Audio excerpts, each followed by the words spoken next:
The TVWAN News is proudly brought to you by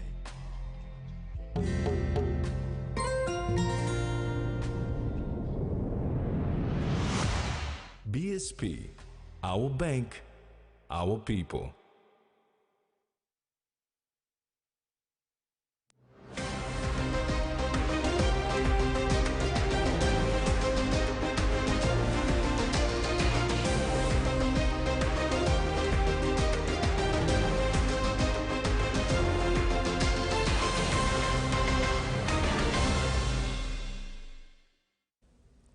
Hello and welcome. This is TV1 News. I'm Mary Stella Kelleton. And I'm Tracy Pa. Join me later for sports.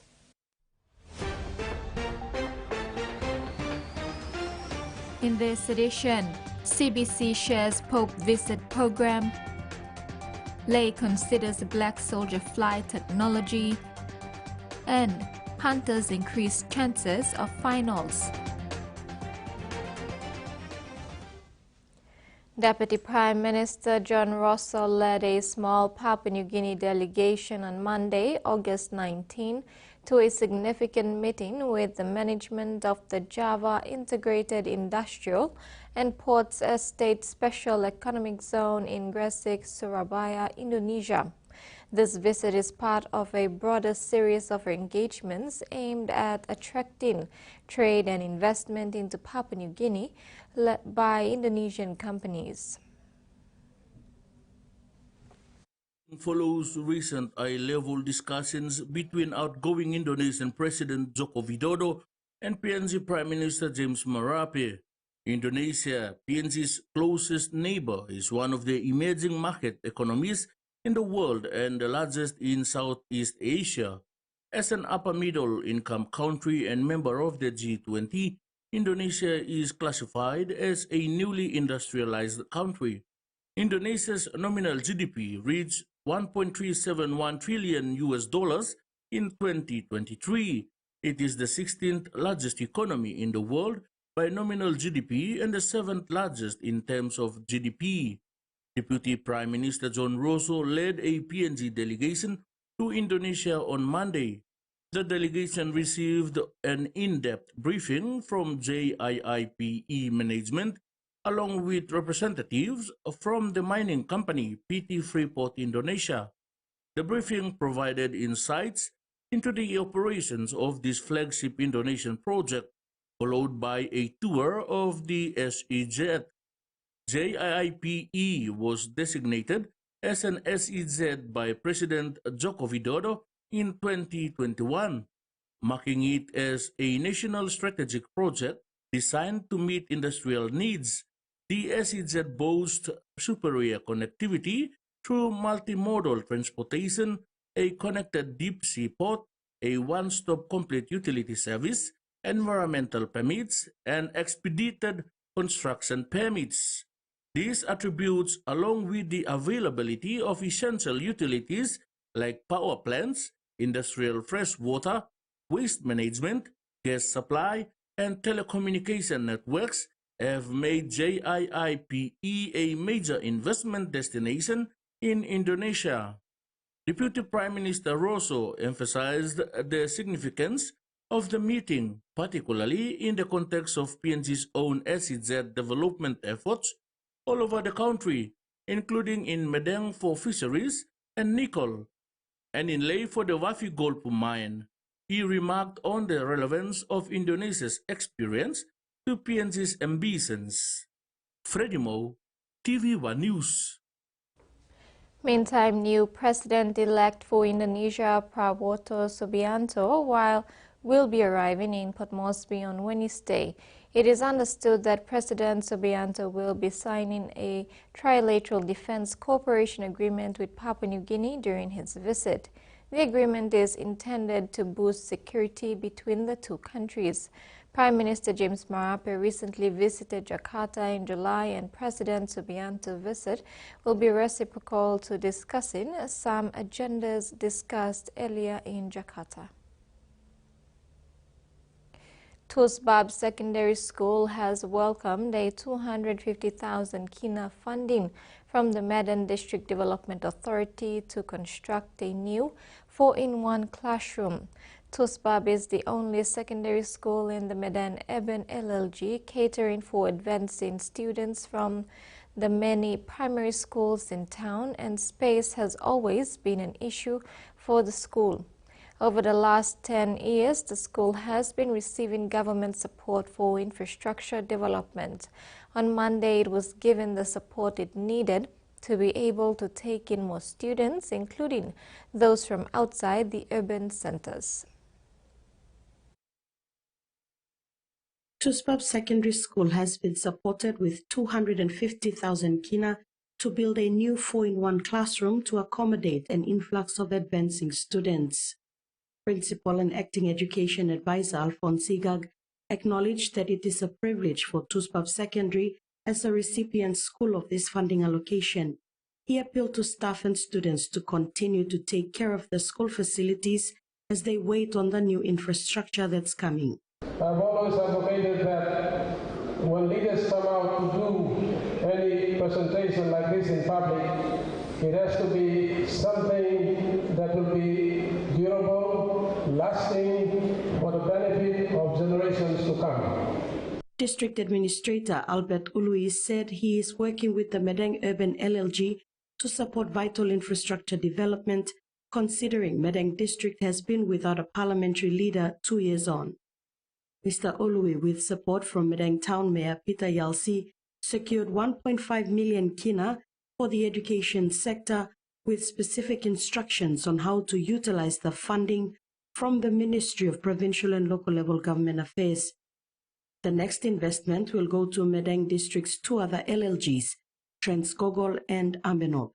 I'm just trying to highlight that we do not have much money under the education sector, but we only have 1.5 million. But we are trying all of our best to at least utilize these funds to at least put up something that it can remain and stay for a period where the upcoming generation will benefit from.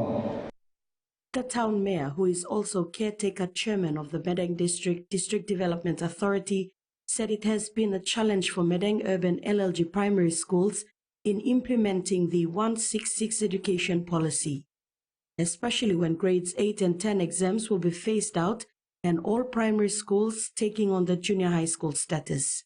Primary space, especially grade 8 primary and grade 9. And also grade 10 or grade 11, you misalkan problem space classroom keluar. So this lakan hangin, this lakan position mi play sit down, mi play look, na mi play prioritizing where need lo mana very start because you play this of mana very sit down there, you know resource full. After the presentation, Principal Igag showed the government representatives where the new classroom will be built. Mr. Ului assured the school administration that agreements have been done with contractors with 60% upfront payment for initial construction. A further 30% will be paid at the completion of the project and 10% paid after final inspections. Salome Vincent, TVWAN News.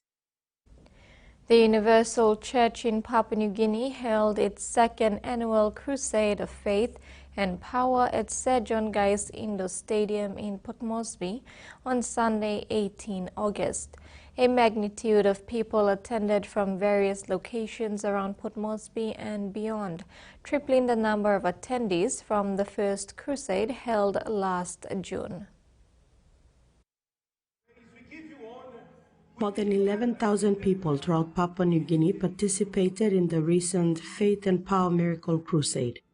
In the capital Port Moresby, 7,207 people turned up at the Sir John Guy's Indoor Stadium. Many who wanted to receive their healing from illnesses and disabilities followed their faith and went forward for prayer during the crusade. The meeting started with miracles of the lame walking and countless people testifying that they were freed from all types of pain and lumps after the prayer. The people of PNG entered the stadium with great faith, as on-the-spot miracles were only possible through their faith and determination to experience the power of God. 5 international pastors were also present to pray and anoint the sick. Universal Church Pastor Jonathan Pine ended the meeting with the message of salvation as people were taught about the importance of their soul. He emphasized that the soul does not die as it is eternal, that Jesus died on the cross, that whoever believes in him will not perish but have eternal life. The Universal Church will continue to bless those who believe and want to continue experiencing God in their lives during its church meetings every Sunday. Salome Vincent, TV1 News. The Catholic Bishops' Conference is working with the government and relevant authorities to prepare for the state visit of Pope Francis, who will visit Papua New Guinea from 6th to 9th of September. At a press conference today, the Working Committee gave an update on the preparation stage and where they are now. With a little over 2 weeks to go before Pope Francis arrives in Papua New Guinea, the Catholic Bishop Conference Committee is working rigorously with the government and relevant authorities to prepare for the Pope's arrival. At a media conference today, Papal Visit General Coordinator Father Francis Harokaija said that on the evening of his arrival at around 7 p.m. on the 6th of September, the Pope will visit the Prime Minister, Deputy Prime Minister and heads of the Catholic Church. He will have the protocol from the government. So there will be the Deputy Prime Minister, the Prime Minister of Foreign Affairs will be present to welcome him. So the Pope resides in the Vatican Embassy, and the papal entourage, we have allocated them in Holiday Inn. Father Harokaija said that on the 7th, Pope Francis will make a courtesy visit to the Governor-General Grand Chief Sir Bob Dadai. Following that, he will meet with the heads of the Catholic Church in Papua New Guinea and across the Pacific, including government officials at the APEC House.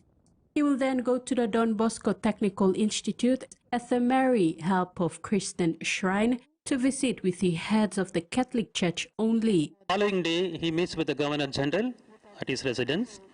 Then after that, he addresses all the official delegates from PNG and the neighboring country in APEC House.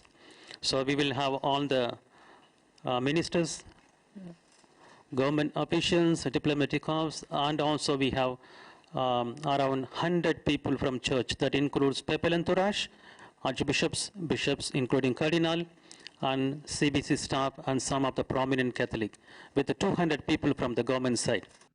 On Sunday the 8th, a mass will be held at Sir John Guy Stadium. Pope Francis then leaves for Vanimo for a short visit and returns the same afternoon. He also has a meeting in DPTI, Don Bosco.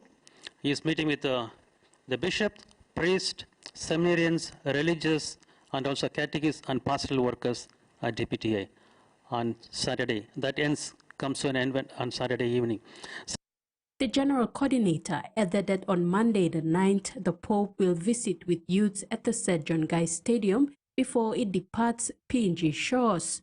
So what's going to happen in the stadium, outdoor stadium, we have the VVIPs and VIPs, officials, then also we have religious and priests for the Mass. And also from the government side, we have invited the VVIPs. So there will be 2 groups of VVIPs both from the government and from the church. So the Mass will take place on Sunday. After the Mass, the Pope leaves for Vanimo. Tracy Pa, TV1 News. This is TV1 News. We'll have the day's other stories after these short messages.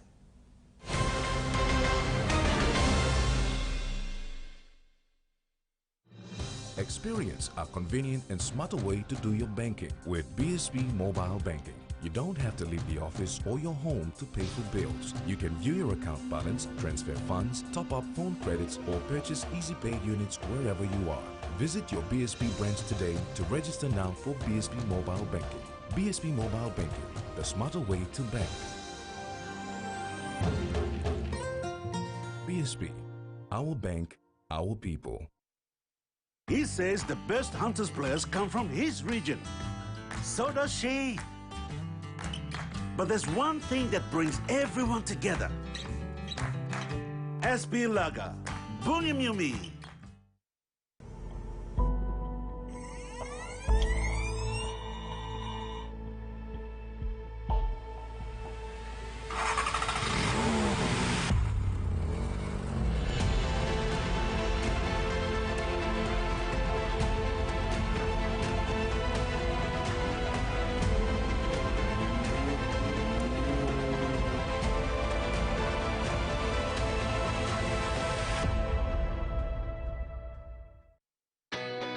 A true champion is measured by their courage, their determination, and their passion to never give up and to always keep trying. With a delicious Milo in milk taste and added nutrients, Milo in milk is a great way to fuel our little champions with nourishing energy every day. Because true champions give it their all. Milo, PNG and Mia. Buying PNG made. Quick favorite meal for the day does feel good. Snacks noodles is my choice for a simple meal. It is easy to prepare and fast to cook. And with a touch of flavor and ingredients, quality noodles that can be cooked and enjoyed in many different ways. You see, my whole family loves it. It's made here in PNG and comes in different pack sizes. Snacks noodles, tastier by you like it more.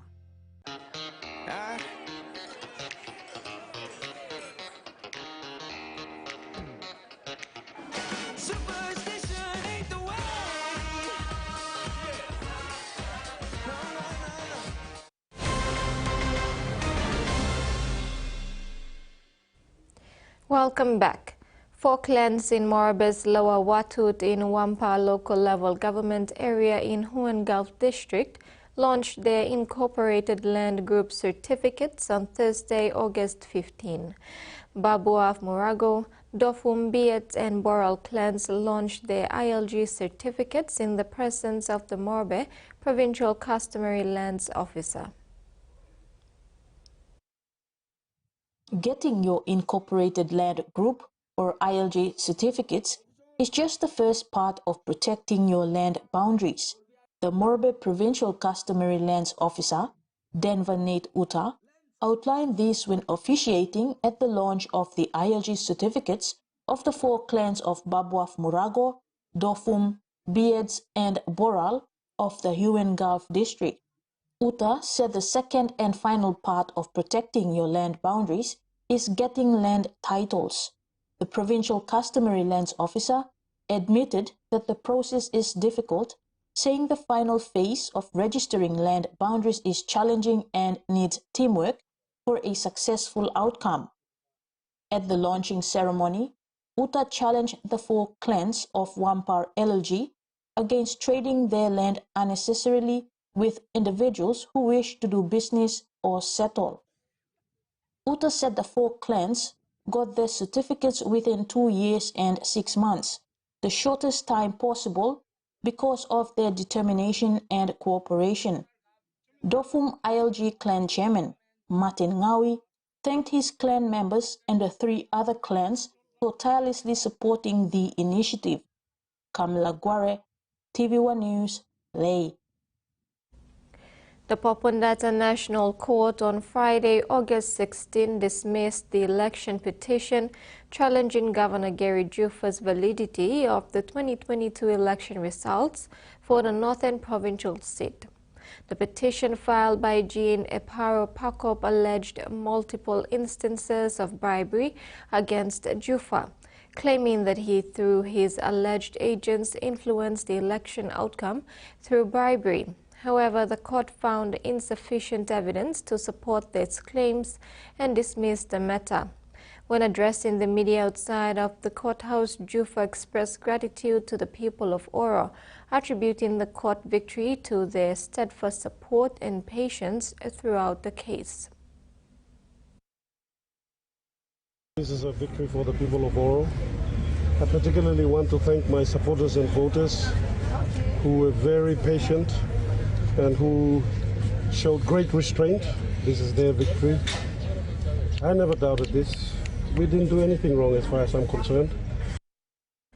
In a small but significant occasion today, PNG Cancer Foundation received keys to a brand new Toyota Hiace van as a courtesy of Ella Motors at the Ella Motors showroom in Waigani earlier today. The van will assist the foundation to carry out its programs, including cancer awareness campaigns and educating the population within and outside Port Moresby. PNG Cancer Foundation has been gifted with a new Toyota Hiace van to support its cancer awareness efforts. Ella Motors CEO Masaru Mikami, during the presentation of the vehicle, was vocal on the crucial role of the PNG Cancer Foundation and how Ella Motors is thrilled to support the work of the foundation in terms of delivering basic cancer awareness and education to the urban and rural communities. The PNG Cancer Foundation carries out their education outreach programs with limited but maximized resources to schools and communities. This year, Ella Motors would like to donate Toyota Hiace bus like this to assist them reach further. We see that it is important that vital that this information reaches communities. CEO Mikami commended the foundation for their tireless efforts in paving the way for a cancer-free society and is looking forward to a more beneficial collaboration in the near future. We hope our donation will assist you further in achieving your vision in paving the course to eradicate preventable cancers in PNG. Receiving the keys to the vehicle on behalf of the foundation was PNG Cancer Executive Officer Kimberly Nelson, who described the event as a milestone for the Cancer Foundation and was indeed grateful for this generous donation that will go a long way in impacting people's lives. This generous donation, and also a timely one, will go a long way in serving the people of Papua New Guinea through cancer advocacy and education. Witnessing the presentation with the Ella Motors sales team, the PNG Cancer Foundation officers and the Ella Motors Board of Directors earlier today. Roland Dennis, TV1 News. The Lae City Authority is considering the benefits of utilizing the black soldier fly technology in waste management. With over 6,000 kilograms of organic waste produced by the Lae temporary market per day, LCA believes it can address the city's waste management issues and expensive animal feed challenges through the farming of black soldier flies.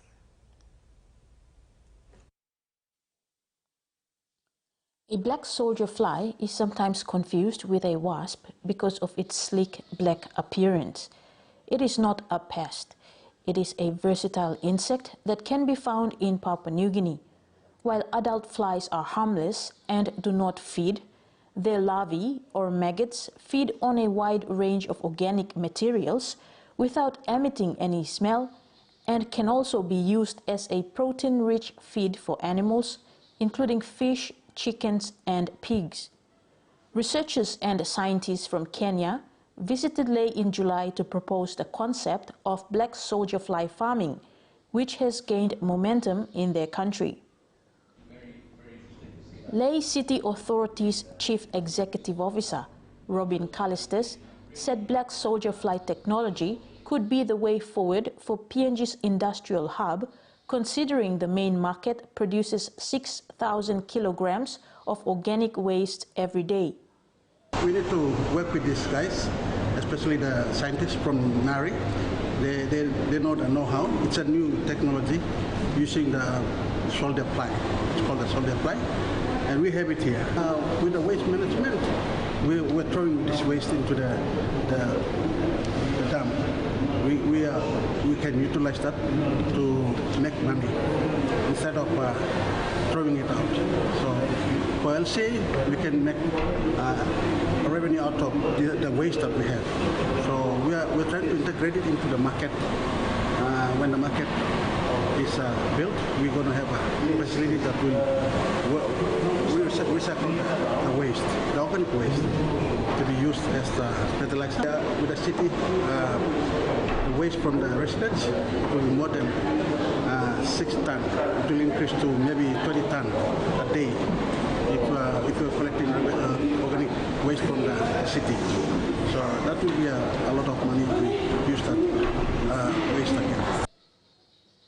The black soldier fly larvae convert organic waste into 2 products: a sustainable, nutritious, safe, and local source of animal protein, and a highly nutritious and organic fresh fertilizer. Fresh is an all-natural fertilizer made from insect manure. Kamela Guare, TVWAN News, Ley. The 2024 Yarn Mines Savings Campaign that commenced in Milne Bay Province with 6 schools opening over 100 savings accounts for students has reached a successful completion.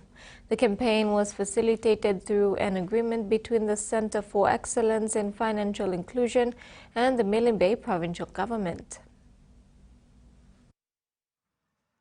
The 2024 Yarn Mines Savings Campaign in Milne Bay Province concluded successfully with visits to 6 schools in Alotau. YMSC is one of the objectives outlined in a Memorandum of Understanding signed between the Centre for Excellence in Financial Inclusion and the Milne Bay Provincial Government. The campaign is one of the key ticket items to be implemented under the new 3-year MOU signed between CEFI and the provincial government and is expected to end in 2027. Schools visited included Koyabule Primary, Alotau Primary, Rabe Primary, Cameron Secondary, Lelehoa Primary, and Goilanai Primary. CEFI, the Bank of Papua New Guinea, Securities Commission of Papua New Guinea, and the Milne Bay Provincial Government and financial institutions Mi Bank, Women's Microbank, BSP, and TISA visited the respective schools from August 7 to August 9. The activities included awareness on savings, question and answer sessions followed by opening of bank accounts. Over 100 savings accounts for students were opened with follow-up visits by the banks to continue for the respective schools. Deputy Provincial Administrator for the Milne Bay Provincial Government, Sharon Moore, thanked CEFI and BPNG for the initiative and support to run the campaign in Alotau, whilst head teachers from the 6 schools expressed their gratitude to the financial institutions for the campaign, which they said was important to the students for their personal and educational development. And now the finance news. The kina closed unchanged at $0.2573 in the interbank market. At Bank South Pacific, our kina was buying $0.2498 $0.3679 Australian dollars, $0.2176 euro, and 36.28 Japanese yen. Looking at commodity prices at New York close, all closed higher except copra, which closed the day unchanged. And on the stock market, the Dow Jones closed higher, ASX closed higher, and all ordinaries closed higher as well. This is TV1 News. We'll be back with news from abroad after the break.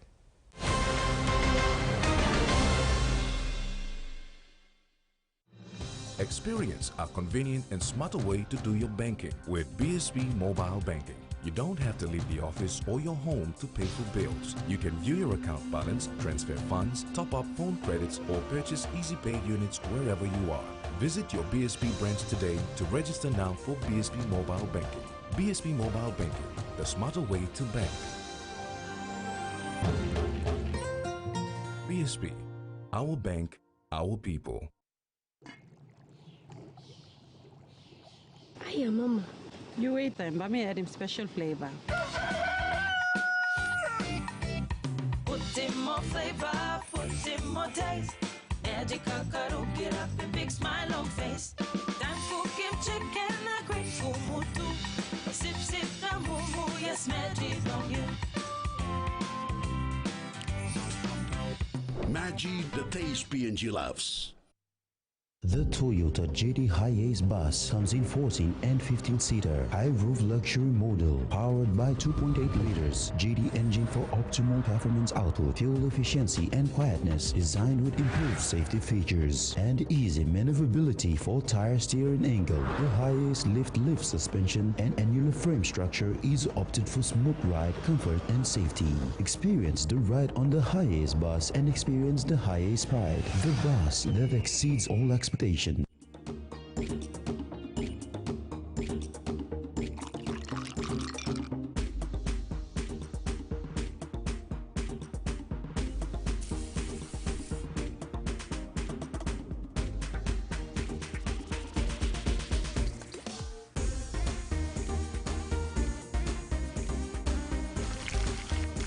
More clean, more sweet. Flame natural white sugar.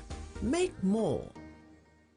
Scale Rise brings to you some Scale Indie vibes this independence. Cashing out a total of 300,000 kina in prize money around PNG this independence. 4 fortnightly draws, 75 fortnightly winners, 300 total Scale Rise winners, and 1,000 kina Scale Indie prize for every Scale winner. Here's how to enter the promotion. Buy any Scale or Ori Rise product, write your full name and contact details on the back of the store receipt, drop your entry into the entry box in store. For more information, either check in store or follow us on our Scale Rise PNG page. Terms and conditions apply. Scale Rise, and buy you like it.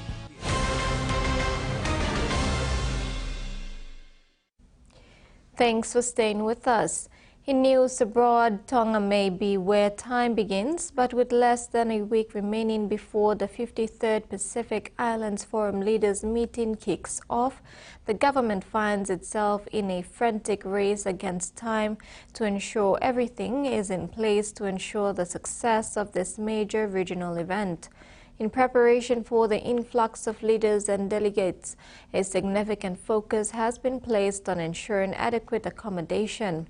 More pressure is felt by the government as it grapples with a significant shortage in accommodation for the expected 1,000 visitors. The South Australian government is looking to put more money into civic studies in schools. This comes as the state opposition reshuffles its cabinet is a regular feature of Australian democracy. From the state's top office to teacher in the Legislative Council. There is the lower house and the upper house. Do people know which one this one is? Upper, beauty, okay. The Premier at Parliament to release plans designed to boost the teaching of civics and citizenship across the state. I think people around Australia need to be alive to the fact that democracy globally is under threat. $18.4 million over 3 years will start the program, including money for a new annual citizenship convention for students. The government says the scheme is designed to help safeguard democracy into the future. Every last young South Australian, while they're at school, should be learning about the value of the democratic process and how they can help inform it. The new opposition leader informing the public of his revised shadow cabinet, which currently doesn't feature former leader David Spears. At the moment, he's gone overseas. I think that's a really good thing. He's having that reset. He's spending time with friends and family. We had a good, productive discussion. When he comes back, we'll certainly have a chat and go from there. Eyre Peninsula-based MP Sam Telfer becomes Shadow Treasurer, picking it up from Matt Cowdrey, who shifts to Sport and Environment. Ben Hood has been handed the infrastructure and transport roles, and Jack Batty has also been promoted into the Shadow Cabinet, with police and corrections among his portfolios. I know that this is going to be a very balanced team, a team that balances both youth and experience. One of those experienced hands, Josh Teague, keeps several portfolios, including child protection, despite the opposition's calls for a standalone government minister. As more cars are powered by electricity and not fossil fuels, questions are being asked about the effect electrical vehicles are having on the electrical grid. Life in the fast lane. Like a growing number of Australians, Peter Petrovsky drives an electric vehicle, or EV. One of the biggest attractions? Performance. You can't compete with that sort of instant torque. But there's a much bigger electric machine that's increasingly occupying the minds of energy experts. With Australia on the cusp of an electric vehicle revolution, the ability of the power grid to cope is an open question. Yes, EVs will have an effect on the grid, but I actually think that effect could be positive if it's managed well. EVs accounted for close to 10% of all new cars sold in Australia in the first quarter of this year, up from just 4% in 2022. It's a trend that's only expected to gather pace as the federal government targets sales of 50% by 2030. I don't think anyone disagrees with the notion that the long-term future is electric, at best hybrid. One of the little appreciated aspects of EVs is their sheer size as electrical appliances. Compared with most other devices, they are huge. And while that might not be a problem when they're being charged slowly, fast charging them can add significantly to a household's demand for power. Boiling a kettle will use about the same amount of energy as an EV plugged into a standard outlet. But for the average customer that has a wall-mounted charger, they'll be adding about 50% demand to the network. Poles and wires companies are adamant the grid can handle the extra demand, saying the vehicles could even help make the system more efficient. Your electric vehicle would be plugged into your charger, and it would enable energy from that battery to be discharged or flow into the network at a time when the network really needed it. Everyone agrees that getting the settings right will be crucial. You can future-proof sometimes the networks by taking overhead lines, the poles and wires you might see outside your house, and burying them underground with new cables. And those new cables are bigger, typically, so they can carry more juice, more electricity. Peter Petrovsky is backing Australia to navigate any bends in the road ahead. I'm very optimistic. I don't think EVs will present a problem for the grid as long as they're managed responsibly. Charging a revolution, one trip at a time. Daniel Mercer, ABC News. The AI Asia Pacific Institute released last week its comprehensive annual report on artificial intelligence and its potential impact on the Pacific Islands. The report is the fourth in the AI Asia Pacific Institute's annual series examining the state of artificial intelligence in the Asia Pacific region. The series explores the landscape and recent developments of AI governance across the Asia Pacific. This extensive report explores how AI technologies, including generative AI, can address the unique challenges faced by the diverse nations and territories of the Pacific Ocean. After 7 years of construction and over $20 billion, the Chatswood to Sydenham Metro line has opened to public. It was a party on the platform as the first Metro pulled into Sydenham Station for the 4:54 a.m. service. These guys are much more committed than me. I'm just here just for the fun, for the vibe, just living off the excitement. Hundreds of train spotters and curious commuters began queuing as early as 1 a.m. to check out the new ride. So finally having a transport line that's fully wheelchair accessible at every station, level access boarding, is going to be a huge game changer for people like me. While the opening was delayed for more than a fortnight, in the end the trains ran right on time, every 4 minutes. 1, 2, 3, Sydney Metro! And there were plenty of rave reviews. It feels like the good old Paris Metro. I think it's definitely awesome. It definitely cuts down a lot of time between Sydney to get to the northern side of Sydney. The Transport Minister's 6-year-old son Dylan had a front row view. The driverless train dived through tunnels at speeds of up to 100 kilometres an hour. The 15.5 kilometre route stops at 6 shiny new stations as it rockets beneath the CBD and travels deep under the harbour to Sydney's north side, where it joins up with the existing North West Metro line at Chatswood. A trip from Sydenham to Barangaroo takes 13 minutes, while a journey under the harbour from Victoria Cross in North Sydney to the city takes just 2 minutes. This is the biggest change to the way our city moves since the Harbour Bridge has opened.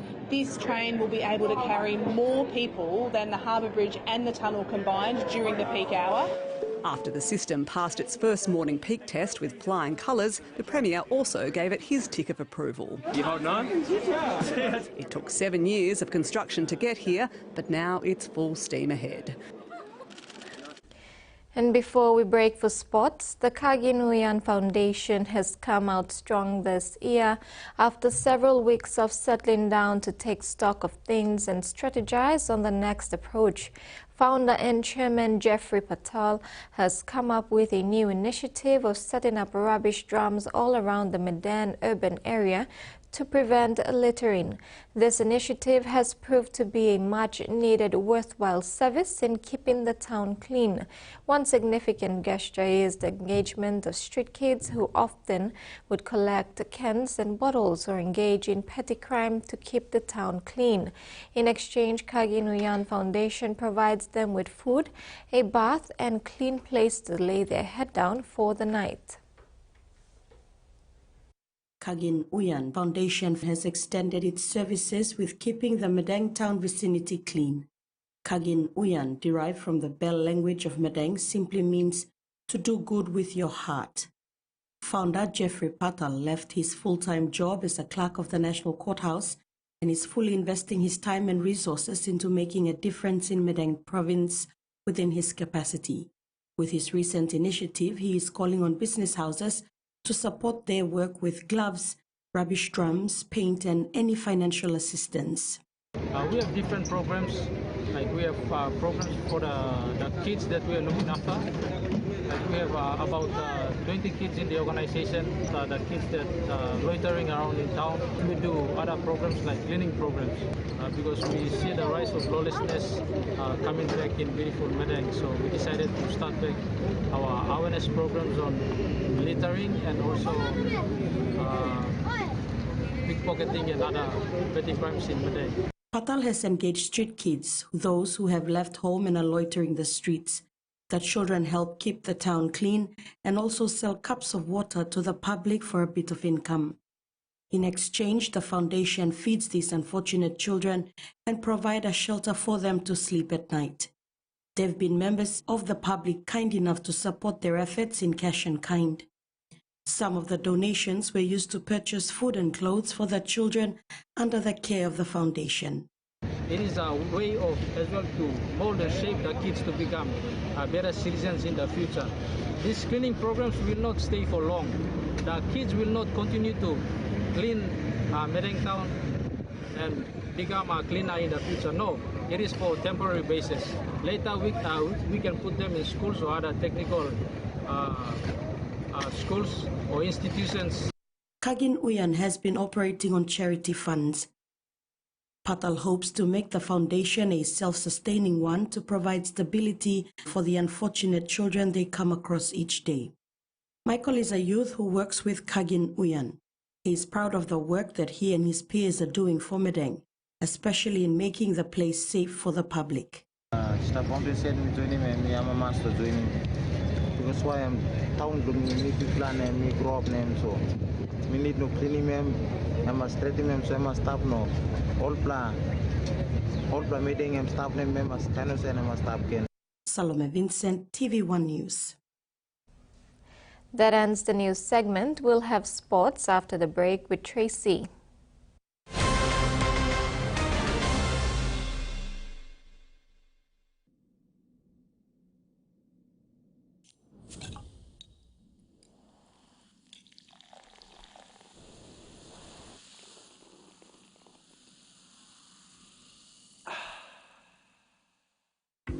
Beauty is my business, but beauty sure is a tough game.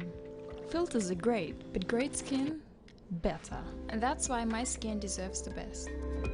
So I choose self-care, soaps that gently nourish my skin, resulting in a radiant look, made with tropical ingredients. I trust self-care from City Pharmacy, so bring it on! My skin is ready and so am I. New Fabuloso Multi-Purpose Cleaner with an irresistible fragrance that lasts all day long, creating a field of flowers in every corner of your home. With an irresistible fragrance that lasts and lasts all day long. Fabuloso Irresistible Fragrance. These two are creeping into your personal space. Why don't we send them packing? Oh, maybe not. Bing bang bing, bum bum. Back in '69, Frank Hutchison started a journey when he met Bill King, who ran a remote travel business. King needed four-wheel drive parts so strong, so reliable, they'd make the return trip after enduring the rigours of the Aussie outback. This forged Terrain Tamer's beginnings. Over 50 years later, Frank and his team continue to innovate and create parts strong enough to survive the toughest terrains on the planet. And best of all, the customer is still king. Terrain Tamer, parts that will get you home. Hi, I'm Chef Jules Henow, and this is where my true inspiration for cooking started. Like most of us, I learned to cook from my mum. Nothing beats simple recipes where fresh local produce is at the heart, especially when it's a home-cooked meal, prepared and shared with the ones you love. And in PNG, no meal is complete without rice. And my choice is always True Guy. True Guy, true inspiration through generations.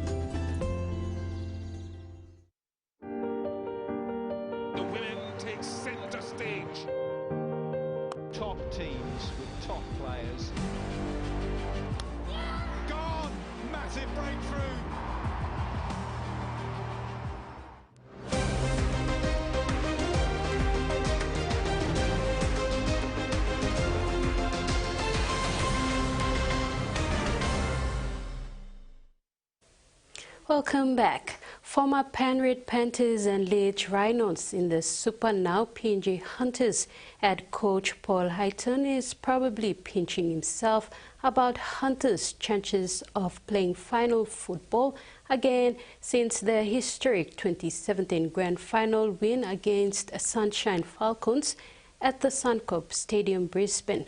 Hunters host Western Clydesdale this Sunday in the last round of the regular season for a top 4 finish with a possible home semi-final playoff in week 1 of the finals the following week. Last week's dominant win against the Brisbane Tigers 42-24 puts the Hunters in the box office for an epic top finish to their 2024 campaign. However, for the Hunters rookie coach Paul Highton, he's always had it at the back of his mind that the Hunters could crack a top 4 finish because he knew what the boys could do on the field and how good they could be when they started to believe in themselves. Nothing to do with the coaching and all that. It was more knowing the players and knowing how good they can be.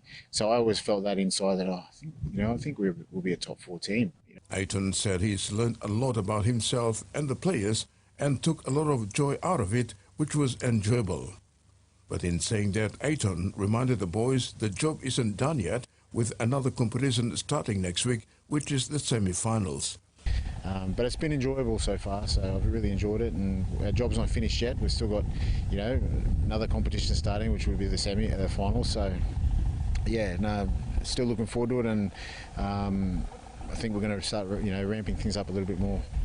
While they don't want to get ahead of themselves with one game yet to play this weekend against bottom team Clydesdales, the boys had a light session today. While there are also concerns for 2 of their strike forwards, Junior Robb and Kosobandi, both concussed and will be out on 11 days mandatory and will miss this weekend's match. Robert Matthias also pulled up sore, but other than that, there were mainly niggling injuries. Coach also highlighted the team's lack of energy and focus at the back end of the Tigers game, which they have addressed during their match review, and to be better with a strong finish against the Clydesdales. We have the energy to finish off the games. I think it's just we just dropped in our focus towards the end there. Probably thought we would have had it won, but that's been discussed. The last 10 minutes, I think they scored all but one of their tries, so all in the last 10 minutes. So we have brought it up in our discussions at training, and we spoke at length about finishing off strong, being mentally tough to do that. Terry Longwood, TV1 Sports. Losing Brisbane Tigers captain Rayleigh Jacks gave credit to the PNG Hunters for their big win on Sunday. Playing the PNG boys started off the game on fire, leaving the Tigers on the back foot for the majority of the contest. Rayleigh, who's played in Port Moresby multiple times already, said coming up here is always tough, playing against the Hunters with their home crowd, the noise and the heat, which is always tough, but always embrace and enjoy the atmosphere. The Tigers captain showed a bit of individual brilliance with the ball in hand, scoring 2 back-to-back tries in the dying stages of the match. He was also blown away seeing the local crowd cheering and chanting for the Tigers, which was unique to get such reception. Time playing here, and it doesn't get any easier. It just hits you in the face that first 10-20 minutes. The crowd, you know, so loud, and the heat as well, but we love coming up here, so it's a great time for us. That's very unique. You don't get that anywhere you go, you know. The home crowd just goes to the home team, but to see that, it was quite special actually, you know, people cheering for the opposition team, so yeah, quite unique to get that. Port Moresby Rugby League regular rounds concluded last weekend with the top 6 playoffs confirmed in the A grade women and under-20. PRL Acting Administration Manager John Ambane confirmed that the elimination finals is all set for this Friday and Saturday, while Sunday is free for clubs to watch PNG Hunters' last home game against Western Clydesdales at the Santos National Football Stadium. The A-grade top 6 teams of the Port Moresby Rugby League are minor premiers: AG Energy Sansa Royals, Aviat Smart Solution, Connie Storms, Magani, Hebo Construction Hanobada Hawks, Water PNG Double Warriors, and Connie Tigers. PRL Acting Administration Manager John Ambane said there is no break for the playoffs as there is no outstanding matches. He said the points ladder clearly indicates that the confirmed standings of the top 6 teams in the A-grade women's and under-20. Ambane said the minor premiers Royals Storms in the A-grade, Royals and Tarangau in the under-20, and Hola Flies and Hanobada Hawks in the women's are all on bye this weekend, awaiting the major semi-finals next weekend. The women's finals will feature minor premiers Hola Flies, Hanobada Hawks, Double Warriors, Kawaso Defence, Paga Panthers, and Tarangau. While in the under-20 are minor premiers Royals, Tarangau, Paga, Defence, Tigers, and Butterflies. The top 6 playoffs format will see 1 and 2 on bye in the first week. In the elimination finals, 3 versus 6 and 4 versus 5, with winners to advance to Week 2 and losers to bow out of the Premiership campaign. Week 2 in the A grade, Royals versus Storms and under-20 Royals versus Tarangau, while in the women's, Flies will take on Hawks. These are all major semi-finals, with the winners to secure the first grand finals berth. Losers play the winners of Week 2 elimination finals. Week 4, which is the grand final showdown, will be played at the main Santos National Football Stadium. Terry Longwood, TVWAN Sports. Prime Minister James Marape has commended the 2024 PNG Open for hosting one of the biggest golf events of the year, and the attendees showed it. He also commended over 90 international golfers along with locals who participated in the tournament. The 2024 PNG Open was one of the biggest golf tournaments of the year. It was shown by the number of corporate entities showing the support for the tournament. Prime Minister James Marape, who was present on the final day on Sunday, commended the golfers, corporate entities, and the Royal Port Moresby Golf Club for putting up the entertaining event. The Prime Minister further committed that the national government, under his leadership, will be supporting the tournament next year on the eve of PNG's 50th independence anniversary. We're looking forward to a bigger, better event next year under the shade of our 50th anniversary as a nation. And on behalf of the government, we look forward to partnering the PNG Golfing Association and Royal Port Moresby Golf Association for a bigger event next year. And we welcome everyone to come back for this tournament next year. PM Marape congratulated the golfers who participated in the tournament and also the 2024 PNG Open winner, William Bryars from Queensland, Australia. Prime Minister provided a line on Bryars' connection to PNG and welcomed him. To firstly offer my congratulations to our winner, William Bryars. I was told he has some connections to Papua New Guinea. And so I just want to welcome him back home, and it's good that you came out winning, but also offer my appreciation to over 90 of you who came in from outside to play. Why don't Papua New Guineans in the house or here join me in saying thank you for those who showed up. This year's tournament brought together over 100 golfers, 90 of whom are tour golfers, including the 2024 PNG Open winner. The rest were locals. The official PNG Open tournament started in 2016 and has been an annual tournament for tour golfers ever since.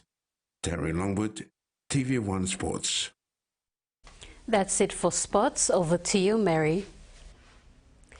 Thanks, Tracy. We'll now have the weather forecast.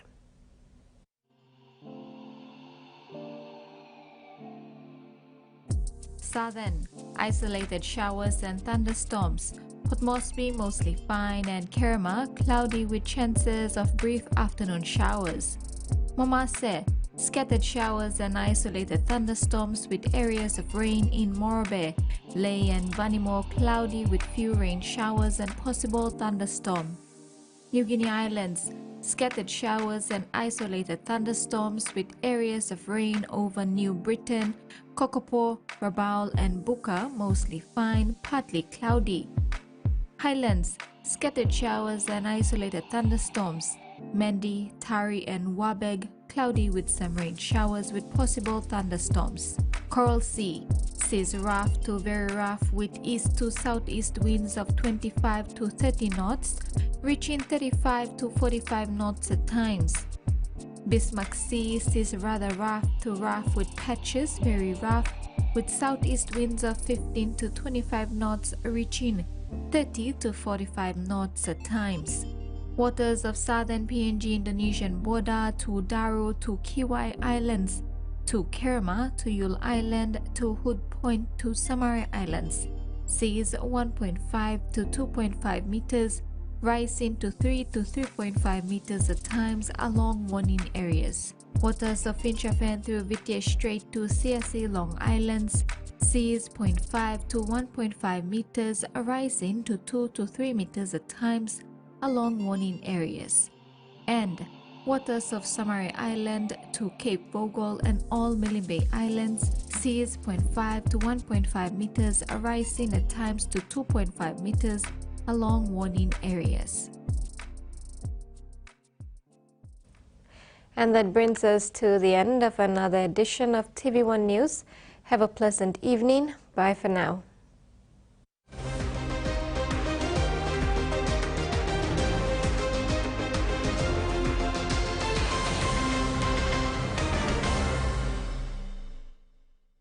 The TV1 News was proudly brought to you by